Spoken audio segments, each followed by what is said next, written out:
28 de julio de 1821 es la fecha oficial para el Perú de su independencia y emancipación del Imperio Español, del yugo y la dominación. Estos términos según la historiografía oficial, o por lo menos la que muchos recibimos en el colegio, donde las fuerzas libertadoras o patriotas consiguieron la victoria para conseguir esta ansiada independencia. ¿Contra quiénes pelearon entonces este ejército patriota? Hoy conocerás la composición de la fuerza contraria, la otra facción, el enemigo de los patriotas, el Ejército Realista del Perú. El virreinato peruano no tuvo un ejército profesional y permanente. Se limitaba a escoltas del virrey y funcionarios importantes. Solo en casos de necesidad se organizaban milicias civiles, improvisadas unidades que se formaban para defender al Perú de ataques de corsarios y piratas. Posteriormente para sostener la guerra de Arauco, en la Capitanía General de Chile, o a Panamá para hacer frente a las incursiones de corsarios ingleses.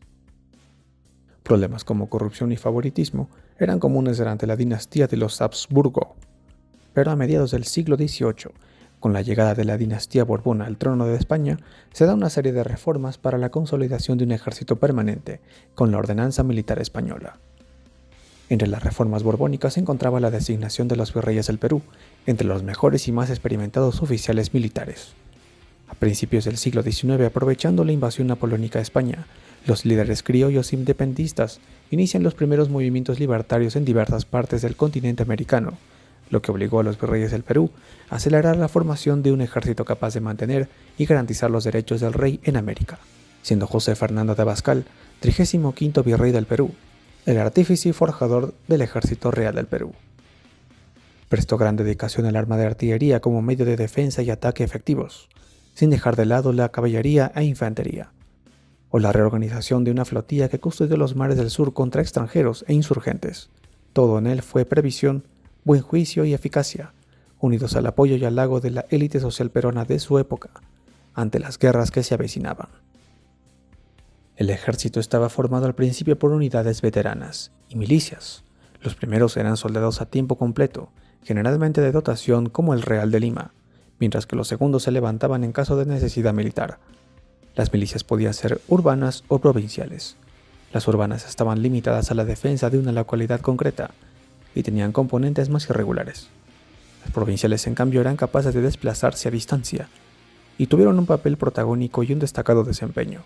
Sentaron las bases para la consolidación de una fuerza regular propia y dieron lugar a una sucesión de victorias militares, como la obtenida por el brigadier José Manuel de Goyeneche en la batalla de Huaqui. Conozcamos ahora quiénes conformaban este cuerpo.